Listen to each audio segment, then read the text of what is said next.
Hola a todas y a todos. Hoy les voy a hablar de la Defensoría Penal Pública y la defensa de los derechos humanos. Mi nombre es Tomás Pascual, soy el jefe de la Unidad de Derechos Humanos de la Defensoría Penal Pública.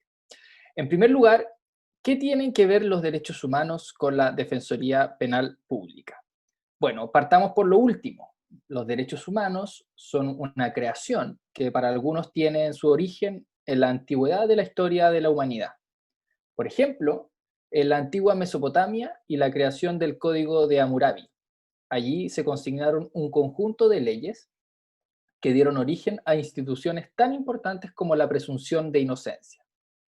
Muchos años después, en 1215, el rey Juan de Inglaterra se vio forzado por sus súbditos a firmar la Carta Magna, donde se enumeraron un conjunto de derechos que algunos han señalado como el antecedente inmediato de los derechos humanos.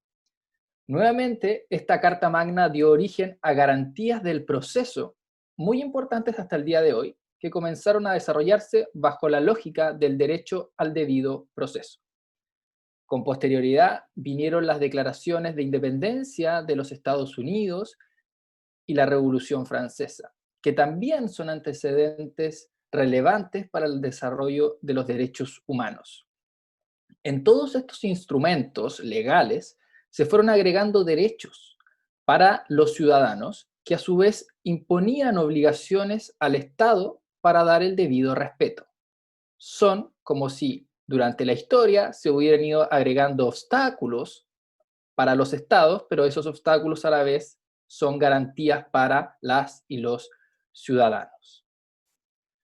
Hasta que de 1789 pasamos rápidamente a la mitad del siglo XX, y esta es una historia más conocida para todos. Cuando post Segunda Guerra Mundial, los estados, viendo el fracaso que había significado las dos guerras mundiales que habían azotado Europa, Asia y parte de Estados Unidos, optaron por darse una estructura de respeto para evitar la repetición de estos hechos en el futuro.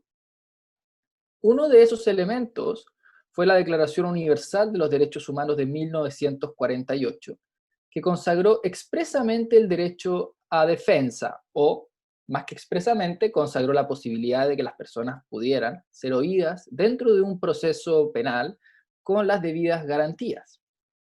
Así, los artículos 10 y 11 sostuvieron que toda persona tenía derecho para, en condiciones de igualdad, ser oída públicamente y con justicia por un tribunal independiente e imparcial para la determinación de sus derechos y obligaciones. Asimismo, toda persona acusada de un delito tenía derecho a que se presuma su inocencia, mientras no se pruebe su culpabilidad, conforme a la ley y en un juicio público. Nadie sería condenado por actos u omisiones que en el momento de cometerse no fueran delictivos según el derecho nacional o internacional. La Declaración Universal de Derechos Humanos tuvo un antecedente muy relevante y pocas veces conocido, la Declaración Americana de Derechos y Deberes del Hombre, que se adoptó 3 meses antes que la Declaración Universal durante el año 1948. Aquí también se garantizaba este derecho. Con posterioridad a estas declaraciones, vinieron una serie de tratados internacionales, de los cuales Chile es parte, que consagraron el derecho a la defensa. Como pueden ver, de una declaración pasamos a un tratado, y esto tiene importancia porque son los tratados los que vinculan a los estados con las obligaciones de derechos humanos.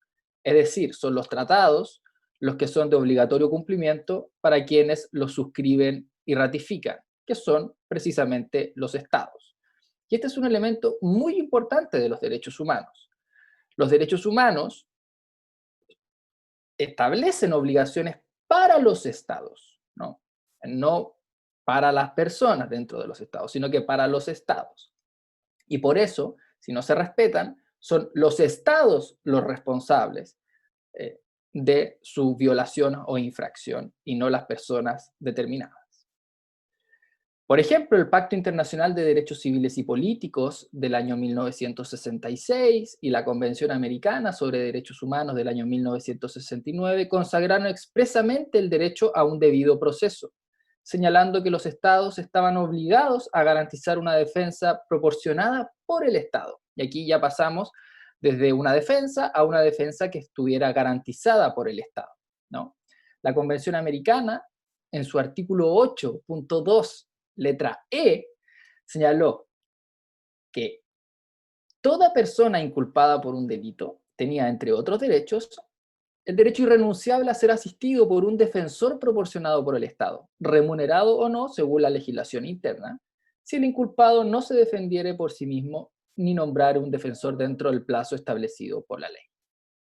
Como pueden ver, la Defensoría Penal Pública es el órgano en Chile del Estado encargado de prestar esta defensa penal a las personas imputadas, acusadas y condenadas por un delito que no tengan un abogado particular de su confianza o bien no puedan pagar uno. Es decir, se trata de la institución en Chile que garantiza a toda persona el derecho a su defensa en un juicio penal en los términos exigidos tanto por la Declaración Universal, la Declaración Americana y los tratados de derechos humanos que han sido ratificados con posterioridad y que se encuentran vigentes en Chile. Esto tiene relación además con lo establecido en nuestra propia Constitución Política de la República, que es este librito que está acá, que en su artículo 19, número 3, incisos segundo y tercero, establece el derecho de toda persona a poder tener una defensa proporcionada por el Estado. Lo mismo dice el artículo 8 del Código Procesal Penal, que es este otro librito azul que vemos por acá, y la propia ley de la Defensoría Penal Pública. Todos ellos establecen la posibilidad de que las personas sean defendidas por la institución del Estado encargada para ello en el proceso penal, que es la Defensoría Penal Pública. Pero la Defensoría permite resguardar otros derechos humanos en el marco de la defensa penal a grupos especialmente desprotegidos. Por eso, la Defensoría Penal Pública tiene distintas líneas de defensa especializada para adecuar su defensa y otorgar una mejor protección de sus derechos a aquellas personas que se encuentran en una situación de especial vulnerabilidad. Por eso se explica que la Defensoría Penal Pública tenga defensores especializados en materia de niños, niñas y adolescentes para los procesos de responsabilidad penal adolescente. Porque como bien sabemos, los niños, niñas y adolescentes además están protegidos por una serie de obligaciones internacionales que ha suscrito el Estado de Chile a propósito de la Convención sobre los Derechos del Niño y que demandan una atención especialísima para ellos. Lo mismo sucede, por ejemplo, con imputados o condenados pertenecientes a pueblos indígenas. Tenemos otros tratados internacionales que ha ratificado el Estado de Chile y que demandan que las personas que pertenecen a estos pueblos indígenas tengan también una adecuada protección, incluso cuando ellas están siendo acusadas o imputadas por algún delito. Esto mismo sucede también, por ejemplo, con las personas migrantes y refugiadas, con las personas con discapacidad y con las personas que ya se encuentran privadas de libertad. En cada uno de estos casos, la Defensoría Penal Pública tiene defensoras y defensores especializados que, tratando de dar una mejor protección a sus derechos, establecen la posibilidad de defenderlos en cumplimiento de las obligaciones que tiene el Estado de Chile para con los derechos humanos.